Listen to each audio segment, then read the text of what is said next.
Shalom, shalom, bien-aimé dans le Seigneur. Shalom à toi, mon frère. Shalom à toi, ma sœur, chers auditeurs et auditrices de cette plateforme Le Pain Quotidien. Que la grâce de Dieu nous soit multipliée et que l'Éternel notre Dieu nous bénisse. Alors, c'est pour moi un privilège que de partager ce temps d'exhortation avec chacun d'entre nous. Et je prie afin que cette exhortation vous trouve en bonne santé. Sinon, je prie afin que l'Éternel, notre Dieu, vous relève et vous bénisse abondamment. Je voudrais saluer ces hommes de Dieu qui nous ont entretenus depuis le début de cette semaine. Que Dieu bénisse ses serviteurs et ses servantes au nom de Jésus. Alors, je suis le pasteur Athanase de l'église Réhoboth de Plateau. Notre thème du mois est viser l'excellence. Le thème de la semaine est le prix de l'excellence et le thème sur lequel je parle aujourd'hui est soyez résolus. Soyez résolus est le thème sur lequel je vais parler aujourd'hui, tiré du livre de Daniel, le chapitre 1, le verset 8. La Bible dit ceci: Daniel résolut de ne pas s'échouer par les mets du roi et par le vin dont le roi buvait. Et il pria le chef des eunuques de ne pas l'obliger à s'échouer. Amen. Que Dieu bénisse sa parole. Que Dieu nous aide par sa grâce à être des hommes et des femmes résolus, des hommes et des femmes qui prennent des décisions et qui s'y tiennent, des hommes et des femmes qui sont déterminés à servir Dieu, à se soumettre à Dieu, à obéir malgré le prix ou les prix à payer, mais des hommes et des femmes qui se soumettent à Dieu par une ferme résolution, par une ferme détermination au nom de Jésus-Christ. Alors, la Bible nous parle ici dans le livre de Daniel. Daniel était un jeune homme dont le pays a été déporté, dont la population du pays a été déportée dans une nation étrangère. Et c'était dans le royaume de Babylone, chez les Babyloniens. Et la Bible déclare que dans ce pays où ils étaient déportés, la Bible déclare que le roi de ce pays, qui est Nebuchadnezzar, désirait être servi par des gens qui venaient, qui étaient issus de familles royales. Et la Bible déclare que il avait besoin des gens issus de familles royales ou de familles nobles pour pouvoir le servir à sa table. Et parmi ces jeunes gens choisis, Daniel faisait partie de ces jeunes gens qui étaient choisis dans le but de pouvoir servir Nebuchadnezzar le roi. Et la Bible déclare que Nebuchadnezzar avait besoin des jeunes gens intelligents, beaux, bâtis, très bien bâtis, qui étaient capables d'apprendre des langues, des lettres, qui étaient capables d'être dotés d'une certaine sagesse. Et la Bible déclare que que Daniel faisait partie de ces jeunes gens. Et la Bible dit que ces jeunes gens-là devaient être enseignés sur la manière de se tenir en présence du roi et ils devaient se nourrir de nourriture, ils devaient se nourrir des mets provenant du palais royal, manger de la nourriture du palais royal et boire le vin du palais royal. Mais la Bible déclare que Daniel va dire au chef des eunuques qui étaient établis sur eux de ne pas l'obliger à se souiller parce que Daniel considérait la nourriture provenant du palais royal comme étant une nourriture capable de le souiller, capable de souiller son esprit. Daniel était un jeune serviteur de Dieu.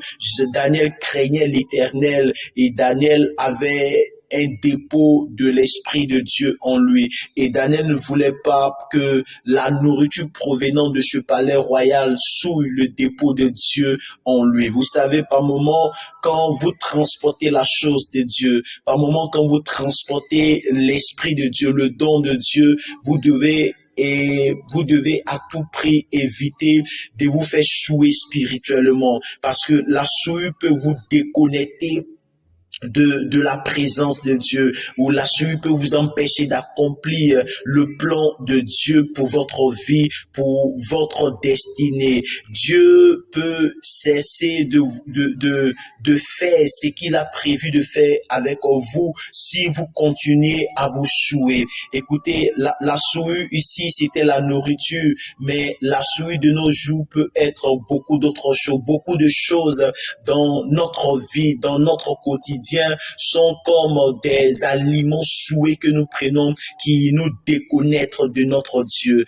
Et Daniel a refusé de pouvoir vraiment manger de la nourriture ou boire le vin provenant du palais royal parce que Daniel considérait cette nourriture comme un piège pour lui, comme un piège pour sa vie, comme un piège pour sa destinée. Vous savez, si Daniel dit que les mets provenant du palais royal étaient des choses, des aliments qui pouvaient le souiller, c'est parce que certainement ces aliments-là étaient dédiés aux idoles. Ces aliments-là étaient vraiment tués et dédiés à d'autres dieux. Et Daniel ne voulait pas que, oui, ces animaux, Daniel ne voulait pas manger ces animaux parce que si cette nourriture-là était consacrée à d'autres dieux, cette nourriture-là pourrait le souiller. Vous savez, par moment, il faut savoir dire non lorsque il y a une chose qui vient dans votre vie et que vous sentez que cette chose va vous déconnecter de la présence de Dieu,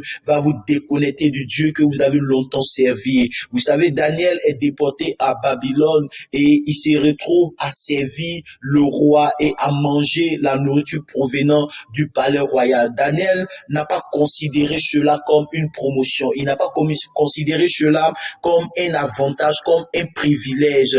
Vous savez, il est étranger, jeune, dans une nation étrangère. Il aurait pu considérer le fait d'être choisi à servir, le fait d'être choisi de servir le roi comme une certaine faveur. Ça pouvait être pour Daniel comme un signe de la faveur divine sur sa vie, mais Daniel n'a pas considéré cela comme un signe de faveur, un signe de bénédiction, que de se tenir en présence du roi ou de manger des mets ou de boire la qualité du vin royal. Il n'a pas considéré ça comme un privilège et Daniel ne se vantait pas de cela.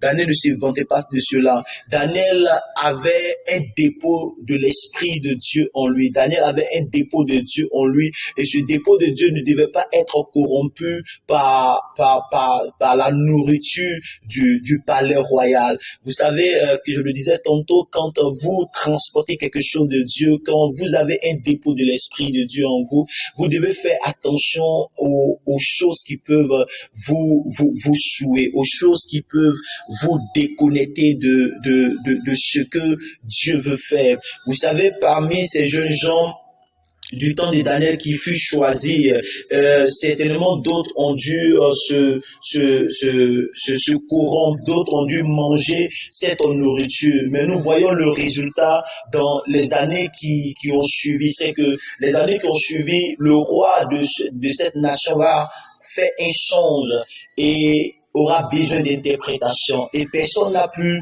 interpréter le sens du roi si ce n'est celui qui n'avait pas mangé la nourriture de ce royaume-là. Alors si vous ne mangez pas la nourriture de ce monde, vous saurez interpréter les songes des païens. Si vous ne mangez pas à la même table que les païens, vous saurez les annoncer la parole de Dieu. Si vous ne vous souillez pas comme se souillent les païens, alors vous pourrez décoder les choses codées de leur vie. En fait, c'est vous qu'on appellera, c'est vers vous qu'on se tournera lorsque des gens auront des problèmes, lorsqu'ils seront dans une situation difficile, parce qu'ils vous ont vu.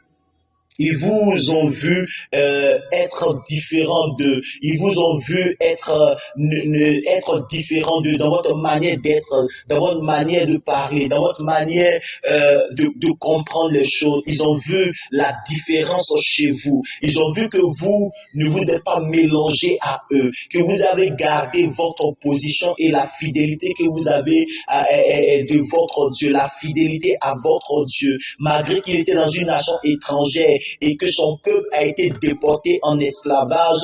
Daniel reste fidèle à ce Dieu. Daniel ne se dit pas que mon Dieu n'a pas défendu ma nation. Mon Dieu n'a pas empêché que je sois déporté en esclavage, que je sois déporté en captivité. Même quoi qu'il soit déporté en captivité et que la main de Dieu ne l'a pas délivré de cela, Daniel continue à être fidèle à son Dieu. Et je m'aurais dit, est-ce que quelqu'un peut rester fidèle à Dieu malgré les oppressions, malgré les situations difficiles, malgré que tu sois encore célibataire, malgré que tu sois encore chômeur, malgré que tu sois encore en train de traverser des moments difficiles dans ta vie? Est-ce que tu peux continuer à demeurer fidèle à Dieu comme Daniel est resté fidèle à son Dieu, malgré que son Dieu ne l'a pas délivré, n'a pas délivré son peuple et n'a pas empêché que son peuple devienne esclave d'une nation païenne?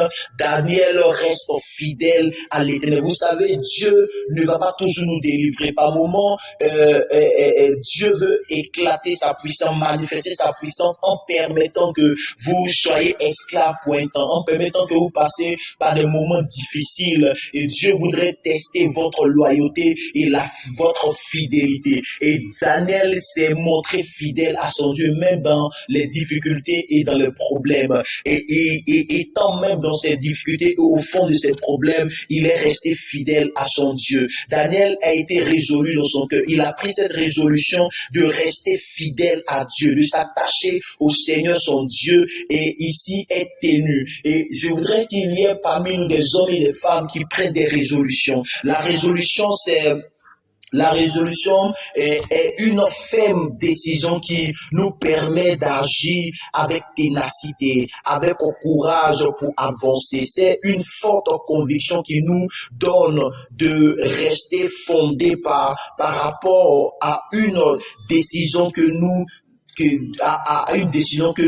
avons prise. Vous savez, quand vous êtes résolu sur terre, quand vous êtes résolu par rapport à quelque chose, rien ne peut vous arrêter. Lorsque les hommes sur la terre se sont mis ensemble pour pouvoir bâtir la tour de Babel, ils avaient cette résolution, ils étaient déterminés. Et Dieu lui-même a dit que rien ne pourra les arrêter si on ne descend pas pour les confondre. Si vous êtes résolu, rien ne pourra arrêter. Rien ne pourra vous arrêter d'avancer. Alors, Daniel ne s'arrête pas seulement à la résolution. Vous voyez dans le verset biblique, la Bible déclare qu'il pria le chef des eunuques il le pria de ne pas l'obliger à se souiller. Alors, lorsque vous êtes résolu, la seconde des choses à faire, c'est de prier. La seconde des choses à faire, c'est de prier, parce que toute résolution qui n'est pas fondée sur la prière ne peut pas tenir dans le temps.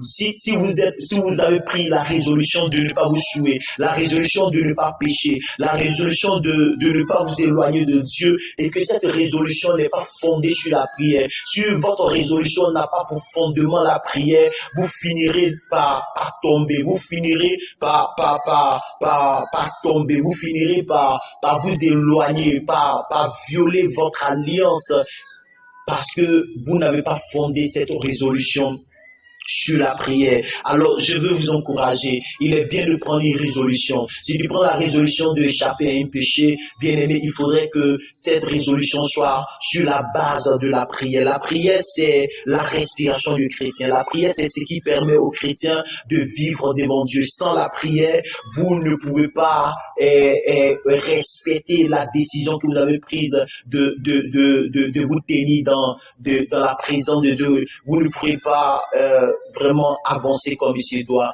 Alors retenez ces 2 points. Prenez, ayez une très bonne résolution et bâtissez votre résolution sur la prière, sur la présence de Dieu, car il n'y a que le Saint-Esprit qui soit capable de vous soutenir et de vous aider à pouvoir réaliser votre résolution. Que Dieu soit avec nous, que la grâce de Dieu nous bénisse et que la grâce de Dieu soit multipliée dans nos vies au nom de Jésus-Christ de Nazareth.